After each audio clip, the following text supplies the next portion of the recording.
Screen के ऊपर आप कुछ तस्वीरें देख रहे होंगे और आप हैरान हो रहे होंगे कि ये करोड़ों डॉलर्स की तस्वीरें हैं। इतनी महंगी तस्वीरें और ये दुनिया के सबसे मशहूर आर्टिस्ट पैब्लो पिकासो ने बनाई हैं।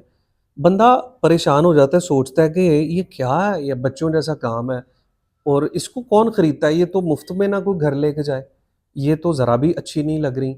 ये तो मेरा छोटा भाई इससे अच्छा काम कर लेता है, मेरा बेटा, मेरा भांजा, मेरी भांजी वो इससे भी अच्छी पेंटिंग बना लेती हैं और ये पैब्लो पिकासो ने क्या काम किया?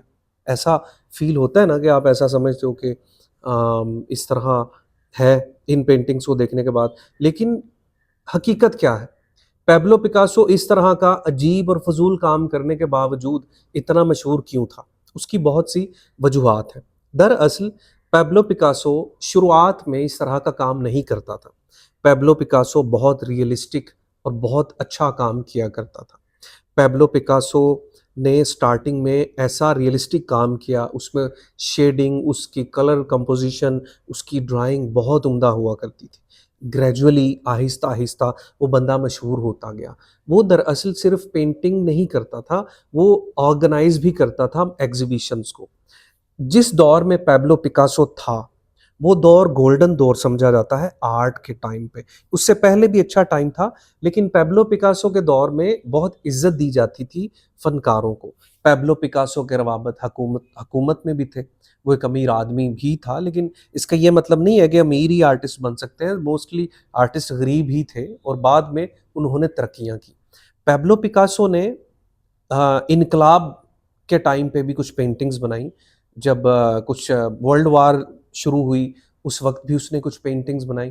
लेकिन पैब्लो पिकासो को जो सबसे ज़्यादा, अब ये चीज़ जान लें कि स्टार्टिंग में वो रियलिस्टिक काम करता था। पैब्लो पिकासो को जो सबसे ज़्यादा चीज़ दूसरों से मुख्तलिफ करती है ना, वो है क्यूबिज़्म। क्यूबिज़्म ये है कि किसी भी ऑब्जेक्ट को मुख्तलिफ एंगल से उसने दिखाया। उसके अलावा फिर वो सिंगल कलर में काम करता रहा। लाइक ब्लू कलर की भी उसकी पेंटिंग्स है, ब्लू पीरियड। उसके अलावा फिर रेड कलर में भी उसकी बहुत सी पेंटिंग्स हैं। वो मुख्तलिफ साल जो है उसने मुंतखब किए थे। 1 से लेके 1905 तक एक पीरियड चल रहा है उसका, यानी ब्लू पीरियड। फिर 1905 से 1910 तक वो रेड पेंटिंग्स बना रहा है। उसने सिंगल कलर में भी बहुत सी पेंटिंग्स बनाई। यानी सिंगल कलर से मुराद ये है कि एक कलर का ज़्यादा इस्तेमाल करते हुए उसने बहुत सारी पेंटिंग्स बनाई। उसके अलावा गुएर्निका उसकी एक पेंटिंग थी, जो कि जंग के माहौल में बनाई गई, जिसने उसकी ज़िंदगी को बदल दिया, जो कि उस टाइम में बहुत ज़्यादा मशहूर हुई और लोग उसको बहुत डिस्कस करते थे। जो बहुत बड़ी पेंटिंग है, बहुत बड़ी एक दीवार के जितनी पेंटिंग है। पैब्लो पिकासो ने बहुत मेहनत की, शुरुआत में रियलिस्टिक काम करता गया, फिर उसके रवाबत भी थे और वो दूसरे आर्टिस्ट के साथ अच्छा दोस्त भी था और उनकी पेंटिंग्स की नुमाइश भी लगवाया करता था। आखिर में जब उसके आखिरी अय्याम थे, तो पैब्लो पिकासो ने फिर ये कहा कि दुनिया में सबसे बेहतरीन पेंटिंग या ड्राइंग वो होती है जो बच्चा करता है। क्योंकि जब बच्चा कोई ड्राइंग करता है तो वो असल इमोशंस और उसमें जज़्बा होता है, एक जज़्बात होते हैं। तो बच्चे की पेंटिंग्स और ड्राइंग्स उसको बहुत भाती थी, बहुत पसंद करती थी। वो कहता था मेरे लिए सबसे मुश्किल काम है कि मैं बच्चों की तरह दोबारा से पेंटिंग करना शुरू कर लूँ। और उसकी ये ख्वाहिश थी कि वो दोबारा वक़्त के पीछे जाए और बच्चों की तरह पेंटिंग्स बनाना शुरू कर दे। पैब्लो पिकासो ने क्या किया कि फिर से बच्चों की तरह पेंटिंग्स बनाना शुरू कर दी। जब उसने बच्चों की तरह ड्राइंग्स, पेंटिंग्स और कलर्स बनाना शुरू किए, उसके बाद भी क्योंकि वो मारूफ आर्टिस्ट था, लोग उसको पहले से जानते थे उसके रियलिस्टिक वर्क की वजह से और उसकी पेंटिंग्स बहुत महँगी बिकती जा चुकी थी।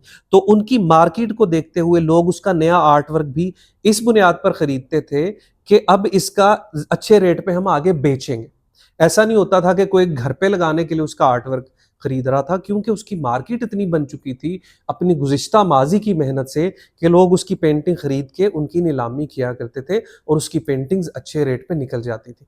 पैब्लो पिकासो ने अपनी ज़िंदगी में इतने पैसे कमा लिए हुए थे कि उसको मज़ीद अब वो अपनी ज़िंदगी को एन्जॉय करना चाह रहा था और वो ब्रश और कलम पकड़ के पैलेट पकड़ के और कैनवस के ऊपर सिर्फ रैंडम लाइंस लगाता था और लोग उसकी इन्हीं लाइंस को पसंद करके उसके नाम पे चीज़ें बिकती थी और यही था पैब्लो पिकासो। आज जो आप पेंटिंग्स पैब्लो पिकासो की देखते हैं बिल्कुल भी अच्छी नहीं है, मुझे भी वो पेंटिंग्स पसंद नहीं है, आप लोगों को भी पसंद नहीं होंगी। वो इसी बुनियाद पर हैं कि वो उसकी आखिरी अय्याम का काम है और वो खुद ऐसा काम करना चाहता था। वो अदरवाइज़ वो एक बहुत अच्छा आर्टिस्ट था और उसका जो रियलिस्टिक वर्क है माज़ी का, जवानी का, वो बहुत उम्दा है।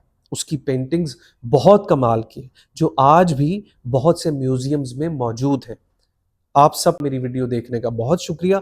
अगर किसी का कोई सवाल होगा आर्ट से मुतल्लिक किसी भी किस्म का, तो मैं यहाँ पे हाज़िर हूँ। आप मुझे कमेंट में सवाल भी पूछ सकते हैं या इनबॉक्स भी कर सकते हैं और अगर आप मेरी ऑनलाइन क्लासेस लेना चाहते हैं, तो उसके लिए भी आप मुझसे इनबॉक्स या व्हाट्सएप पे राब्ता कर सकते हैं।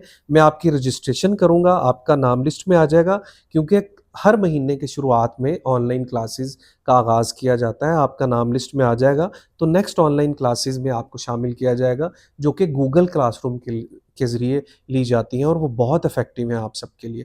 अपने सवालात भी मुझसे कीजिए और इस वीडियो को लाइक और शेयर ज़रूर करें। अपना ख़्याल रखिएगा।